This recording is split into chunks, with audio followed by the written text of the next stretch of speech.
کیا آزاد کشمیر کے الیکشنز میں پاکستان تحریک انصاف کو شکست ہوئی ہے؟ بڑی امپورٹنٹ ڈیٹیلز ہیں، حقائق ہیں، وہ آپ کے ساتھ شیئر کروں گا۔ عمران خان صاحب اب سندھ کا رخ کریں گے، میں نے آپ کو بتایا تھا۔ اب خان صاحب نے کچھ باتیں کی ہیں، ان کی ڈیٹیلز آپ کے ساتھ شیئر کروں گا۔ مونس الہی اور پرویز الہی صاحب کے حالیہ انٹرویوز کے اوپر بھی بات ہوگی، اور ایک انٹرویو پرویز الہی صاحب نے دیا تھا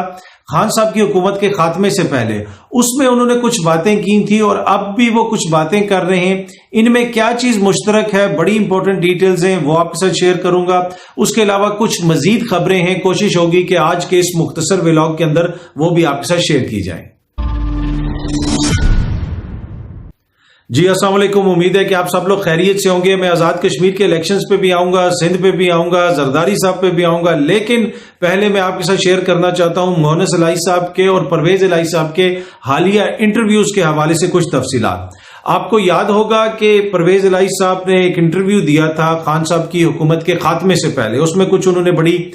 سخت باتیں بھی کی تھی، لیکن حالیہ دنوں میں جو انہوں نے انٹرویوز دیے ہیں اس میں وہ بار بار یہ کہتے ہیں کہ ہم عمران خان کے اتحادی ہیں، ہم عمران خان صاحب کے ساتھ کھڑے ہیں، عمران خان صاحب جو کہیں گے ہم وہ کریں گے، یہ اسمبلی بھی ان کی امانت ہے، یہ پنجاب بھی ان کی امانت ہے، یہ بھی ان کی امانت ہے، وہ بھی ان کی امانت ہے۔ وہ کہتے ہیں جی بالکل ہم ان کے پکے اتحادی ہیں اور بالکل خان کے ساتھ ہم ڈٹ کے کھڑے ہیں، کوئی ایسا مسئلہ نہیں ہے۔ ٹھیک ہے، یقیناً وہ کھڑے ہوں گے، لیکن حالیہ انٹرویوز کے اندر مونس الہی صاحب نے کہا کہ ہمیں باجوہ صاحب نے کہا تھا کہ آپ چلے جائیں خان صاحب کے پاس، پھر وہ کہا گیا کہ جناب دریاؤں کا رخ موڑ دیا گیا اور یہ کر دیا گیا، باجوہ صاحب نے سب کچھ عمران خان صاحب کے لیے کیا۔ پرویز الہی صاحب نے بھی اسی طرح کی باتیں کی، انہوں نے کہا کہ باجوہ صاحب کے کہنے کے اوپر ہم یہاں پہ آئے اور باجوہ صاحب نے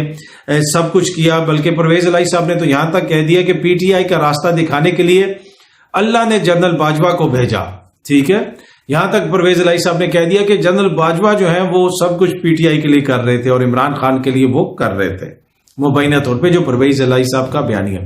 اب بڑی اچھی اور انہوں نے بڑے نرم لہجے میں باتیں کی اور خان صاحب کی حمایت کا بھی اعلان کیا، لیکن جب خان صاحب کی حکومت کا خاتمہ ہونے والا تھا اس وقت ایک انٹرویو میں انہوں نے کہا کہ جنرل باجوہ تو ان کی نیپیاں بھی چینج کرتی ہے اسٹیبلشمنٹ عمران خان کی، یاد ہوگا نا آپ کو، اور اس پہ بہت سارے لوگوں نے اعتراض کیا تھا کہ جناب یہ پرویز الہی صاحب نے بڑی سخت بات کی، پر اینی وے اس کے باوجود خان صاحب نے پھر ان کو وزیر اعلیٰ بنا دیا اور اتحاد بھی ان کے ساتھ قائم رہا، اس لیے کہ آپ کو پتا ہے سیاست میں پھر بہت سارے ایسے فیصلے ہوتے ہیں کہ آپ کو دیکھنا پڑتا ہے کہ لانگ ٹرم کس میں نقصان ہے اور کس چیز میں فائدہ ہے۔ اینی وے جو حالیہ انٹرویوز ہیں نا مونس الہی صاحب کے اور پرویز الہی صاحب کے، اس میں بھی بنیادی طور پہ انہوں نے وہی کہا ہے، انہوں نے یہی کہا ہے کہ جنرل باجوہ یا اسٹیبلشمنٹ عمران خان کے سارے کام کرتی تھی، نیپیاں چینج کرتی تھی، لیکن اس دفعہ انہوں نے یہ ساری باتیں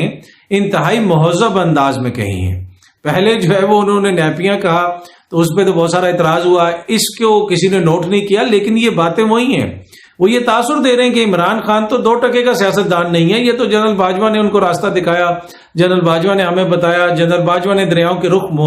موڑ دیے، تو انہوں نے تو عمران خان کی سیاست کو زیرو قرار دے دیا کہ عمران خان کی تو سیاست ہے ہی کچھ نہیں ہے، وہ جو کچھ بھی ہے وہ جنرل باجوہ صاحب کی وجہ سے ہے، اسٹیبلشمنٹ کی وجہ سے ہے۔ تو یہ انہوں نے ابھی بھی وہی بات کی ہے کہ عمران خان کی نیپیاں جو ہے وہ اسٹیبلشمنٹ چینج کرتی تھی، لیکن اس دفعہ انہوں نے شائستہ زبان میں نرم اور دھیمے لہجے میں اچھے طریقے سے گھما پھرا کے بات وہی کر دی ہے۔ باقی اب آپ اس میں سے نکال لیں مقصد کیا ہو سکتا ہے کہ اس موقع کے اوپر آ کے وہ اس طرح کے بیانات دینے شروع ہو جائیں جب ان کو پتہ ہے کہ خان صاحب کا کیا بیانیہ ہے یا ملک کے اندر کیا ہو رہا ہے، ساری بحث سب کے سامنے ہے۔ تو یہ میں آپ کے اوپر چھوڑ دیتا ہوں کہ وہ اس موقع کے اوپر آ کے ایک دم سے انہوں نے کیوں ضروری سمجھا کہ وہ آ کے اس طرح کے بیانات دیں۔ اچھا، دوسری چیز جو میں آپ سے شیئر کرنا چاہتا ہوں، میں نے آزاد کشمیر کے الیکشنز پہ بھی آؤں گا، میں نے آپ کو کہا تھا کہ اگر اسمبلی پہلے ٹوٹ جاتی ہے پنجاب کی، جس کو پرویز الہی صاحب نے توڑنا ہے، اور مجھے نہیں لگتا کہ ان کا وہ راضی ہوں گے توڑنے میں، باقی ہو سکتا ہے کہ وہ توڑ دیں اگر خان صاحب انہیں کہیں۔ پنجاب میں اگر الیکشنز ہو جاتے ہیں اور کے پی کے میں پہلے الیکشنز ہو جاتے ہیں، اور میں نے آپ کو اس دن بتایا تھا کہ اب اگر یہاں پہ الیکشنز ہو جاتے ہیں تو پھر خان صاحب نے یہ اگر دونوں صوبے جیت لیے، سیکیور کر لیے،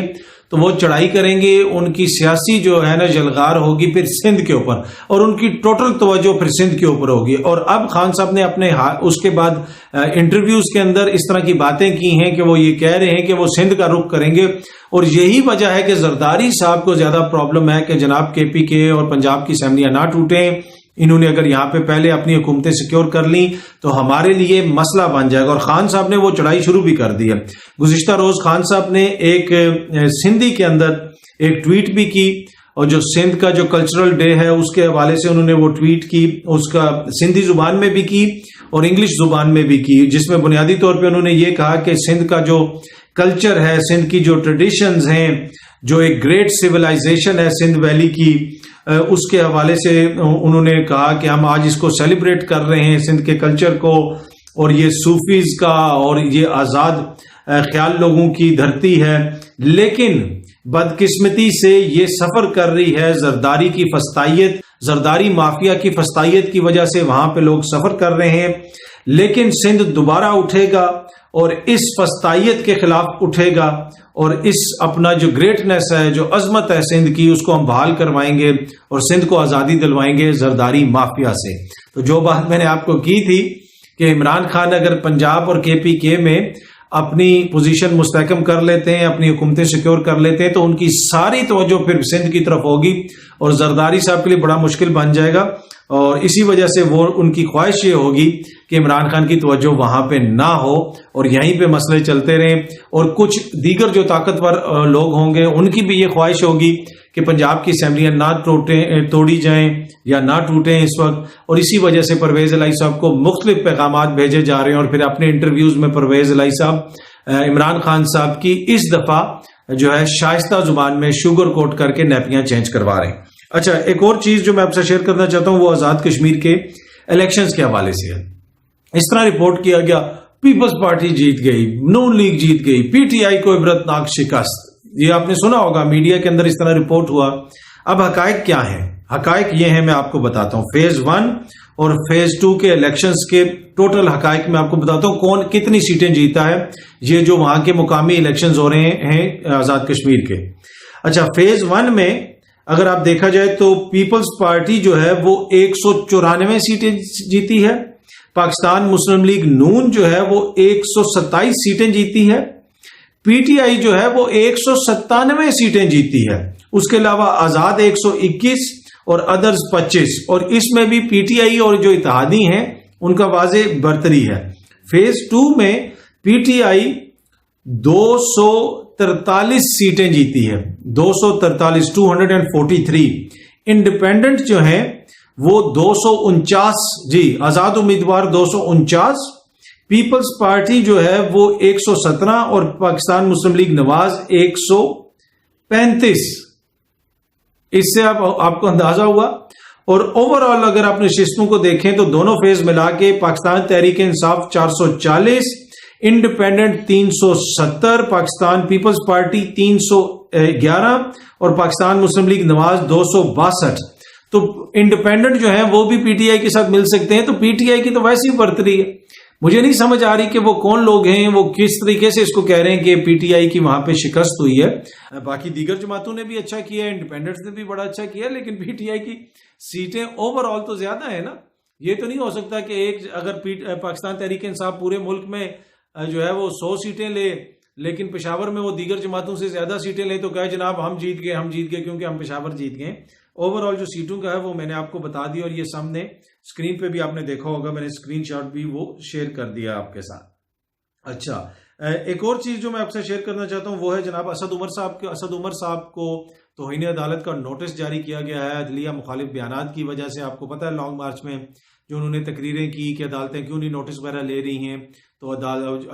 وہ شخصی آزادیوں کے اوپر ایک طرح سے قدغن لگ رہی ہے, ہیومن رائٹس کی وائلیشنز ہو رہی ہیں, اعظم سواتی کا مسئلہ ہے, ٹارچر کا مسئلہ ہے, یہ مسئلہ ہے, وہ مسئلہ ہے, اور جس قسم کے رویے ہیں صحافیوں کے ساتھ جو کچھ ہو رہا ہے, عدلیہ کو نوٹس لینا چاہیے. تو اب عدلیہ نے نوٹس لے لیا ہے اور توہین عدالت کا نوٹس جو ہے اسد عمر صاحب کو جاری کر دیا, کیونکہ اس میں یہ کہا گیا ہے کہ وہ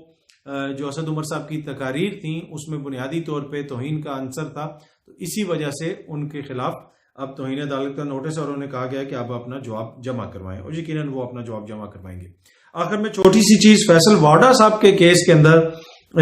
سپریم کورٹ نے یہ کہا ہے کہ جو الیکشن کمیشن آف پاکستان ہے اس کی یہ جورسڈکشن نہیں ہے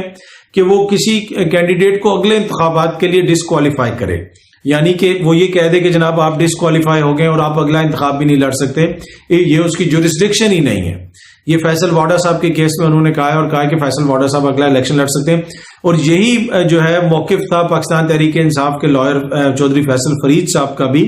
کہ جو توشہ خانہ میں یہ کہہ رہے ہیں نا کہ جنہیں توشہ خانہ سے ہم الیکشن کمیشن سے عمران خان کو تائیات نائل کروا دیں گے، یہ ان کی بڑی خواہش ہے کہ اس میں یہ چل رہا ہے کیس، وہ کیس چل رہا ہے، اور الیکشن کمیشن سے ہم عمران خان کو نائل کروا دیں گے، وہ اور اس کی جورسڈکشن ہی نہیں ہے، وہ کر ہی نہیں سکتے تائیات عمران خان کو نائل۔ باقی وہ چھوٹا موٹا جو چیزیں چل رہی ہیں وہ چلتی رہیں گی، لیکن یہ بڑا امپورٹنٹ اور سمجھنے والا نقطہ ہے۔ اس نقطے کے بعد بہت سارے لوگوں کو بڑی مشکل ہو گئی ہے، اس لیے کہ عدالتوں کے اندر تو بہت کچھ رکھا جاتا ہے، بہت کچھ سامنے لانا پڑتا ہے، لیکن خواہش یہ تھی کہ کسی طریقے سے الیکشن کمیشن سے ہی جناب کام کوئی کروا لیا جائے۔ کام سے مراد ہے کہ کوئی فیصلہ ایسا لے لیا جائے ثبوت وغیرہ دکھا کے۔ آبویسلی الیکشن کمیشن بھی پھر آئین اور قانون کے مطابق ہی کرتا ہوگا نا جی، ہم تو یہ نہیں کہہ رہے کہ وہاں پہ کوئی گڑبڑ ہے، لیکن یہ خواہش جن کی تھی ان کی خواہش یہ پوری نہیں ہونی، اور اب یہ جو الیکشن کمیشن کا فیصلہ آیا ہے، سپریم کورٹ کا جو فیصلہ آیا ہے الیکشن کمیشن کی جورسڈکشن کے حوالے سے، اس کی وجہ سے کافی لوگ پریشان بھی ہوں گے۔ باقی فیصل واڈا صاحب کی پی ٹی وی میں پریس کانفرنس وغیرہ چلی ہے، اور وہ ان کی تائیات نائلی بھی جو ہے وہ اب نہیں رہی ہے، اور ان کو جو ہے یہ جو ایک طرح سے اسکیپ ہو گیا ان کا، اور یقیناً اس چیز سے تو کوئی تعلق نہیں، لیکن وہ جو انہوں نے پی ٹی وی پہ ان کی پریس کانفرنس چلی اور آج کل جو بیانات دے رہے ہیں، اگلی اپنی مستقبل کی سیاست کو وہ سیکیور کرنے کے لیے کچھ نہ کچھ کر رہے ہوں گے۔ اب کیا وہ پاکستان تحریک انصاف کے ساتھ رہیں گے یا نہیں رہیں گے؟ کہتے تو وہ یہی ہیں کہ ابھی بھی سب سے زیادہ خان کا وفادار میں ہی ہوں، لیکن اب ان کی سیاست کے لیے راہیں کھل گئی، اب دیکھتے ہیں آگے وہ کدھر جاتے ہیں۔ امید ہے کہ یہ ویڈیو آپ کو پسند آئی ہوگی، بہت جلدی آپ سے دوبارہ ملاقات ہوگی۔ بہت بہت شکریہ، تھینک یو سو مچ۔